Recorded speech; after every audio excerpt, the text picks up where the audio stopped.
Hello mate, it's Thursday 29th of October and this is a view out of my window. You can see the leaves are falling off the tree. That was actually recorded on Wednesday, October 28th. But you'd have no way of knowing that. You might have thought it was recorded this afternoon. But anyway, we're getting off topic here. It is October 29th and yeah, a lot has changed since my last vlog. I mean, yeah, the setup hasn't changed, but things occupying the setup have. I'll just show you what I've done. Yeah, you know what that is? Right, you know what that is. That's an Xbox One. Yeah, I've pretty much only been working for a month, and added to the amount I got for my birthday, I've already got enough to afford an Xbox One, so that's what I got. And right now I've currently got 4 games. FIFA 16 is installed on it. Wait, let's get them. I've also got Call of Duty Ghosts, Forza Motorsport 5, and I don't even know why I got FIFA 14, but oh well.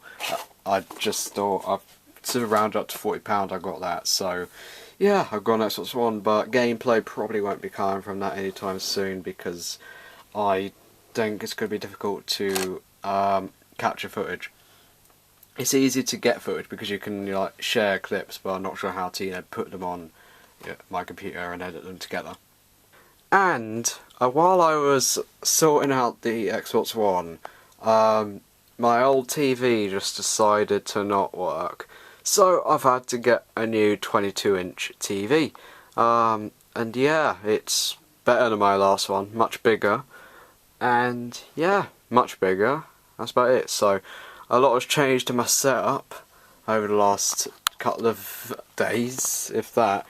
And yeah, still got Microsoft 360 and PS2 there, and Crash Bandicoot 2 walkthrough should hopefully be starting in a few days. So yeah, it's been the October half term, and yeah, what have I done throughout it? Not that much. I was working overtime at Waitrose on Tuesday from 10 until 5, and got the Xbox One obviously. Other than that, I've done very little. However, I've made progress on The Legend of Daniel Cook 3 second version script. I've finalised a story for it. Okay, right. I've skipped out a step in the conversation now. Okay, right. The Legend of Daniel Cook 3 that I cancelled earlier on this year, about March, April time, I'm starting it up again. Like, I'm improving the story a lot. I'm making it better. Starting from scratch, really. I've started from scratch and I've got a few scenes, scripts done, I've got the story sorted, building the characters right now, yeah. I've been doing that, and that's about it really. I can't think of anything else. This is my last vlog of October. Now October has been the fastest month by far of 2015, like, I don't even know where it's gone. I mean, it feels like just very recently it was September, and even more recently it was the 1st of October. So, yeah, we're 10 months in, pretty much officially. Getting colder, getting noticeably colder, and the leaves are falling, and it's Halloween in a couple of days. Ooh, spooky. Yeah, so, nothing much there, but yeah, October's been extremely fast. And last footnote is my shirt I have on right now is currently my favourite shirt. Wait, I'm not sure if I said this before, but I probably have, but I've got a few favourite shirts, and this is one of my new ones. I mean, just freaking look at it. Who are you calling Jabba? Not sure if you can see that, but yeah, that is my favourite shirt out of all the shirts I own.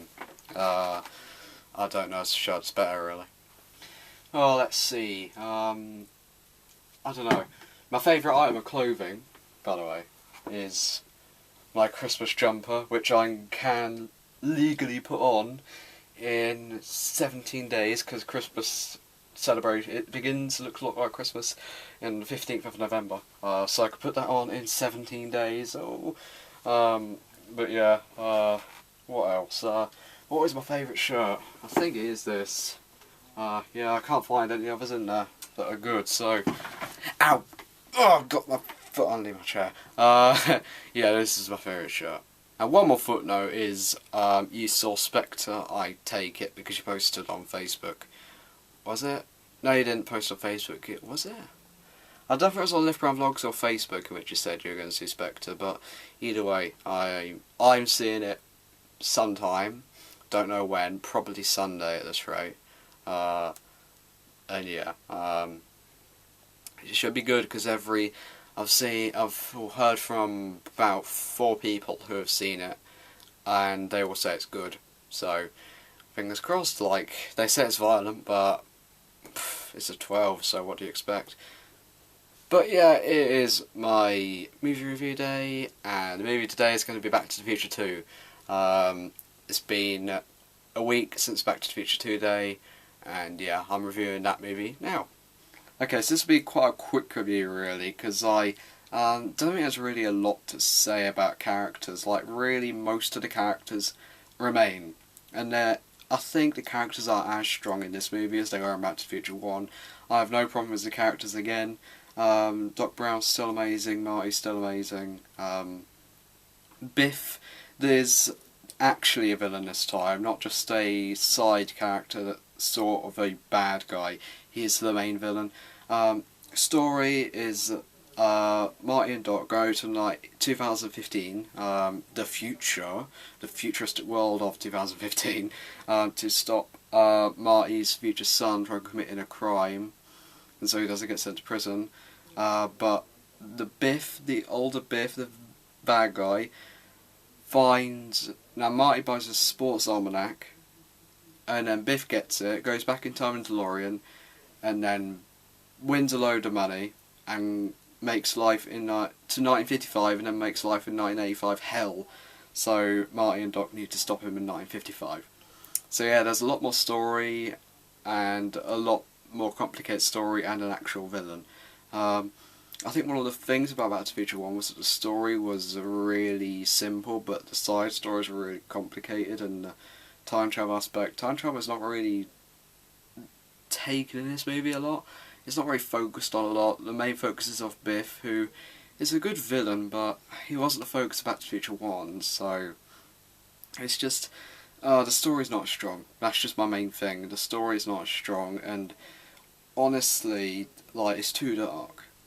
Like, Back to the Future 1, admittedly, Back to the Future 1 wasn't exactly the brightest movie, but Back to the Future 2, oh my god. Especially 1985, when they go back, hope things is good, Biff's taken over.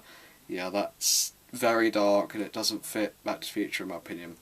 Yeah, I don't think the stories are strong, but the characters though, they're still as strong. The story's still good. There's a much larger sense of urgency, and I also like how when they go back to 1955, they have to work around the events that have already taken place Back to the Future 1 while not interacting with themselves. Yeah, I like that, but it's too... For the premise they had in Back to the Future 1, it doesn't fit. Honestly, I don't really see why they really... I know Back to the Future 1 ended on kind of a cliffhanger, but they... I don't think they necessarily had to make Back to the Future 2. Like, it's one of those sequels that I don't really get why it exists, but it's not one of those sequels that I'd say it's bad. It's a really good movie, actually. I do like it, how every environment was different, apart from 1955, which is, you know, the same sort as Back to the Future 1, but 1985, darker, that's good. 2015, or in this case, probably 2200 at this rate, it's a very good futuristic world. I like all the colours of it, and yeah, I think it's too dark. That's my biggest gripe, too dark, and it didn't need a villain. Overall, 8 out of 10. Still a great film, but nowhere near Back to the Future 1 quality. And that is your vlog tomorrow, and at least I hope it is, or I think it is. I hope it is anyway, because I actually have work tomorrow. I'm working 5:30 until 8, or is it 8:30? I don't know. I think it's 5:30 until 8. Not that long, but it's during the times which I like to shoot the vlog. So I'm going to be distracted a lot, so I hope it's your vlog tomorrow. I'll do it on Sunday, which I don't have work, and I'm probably seeing Spectre, so I will see you tomorrow.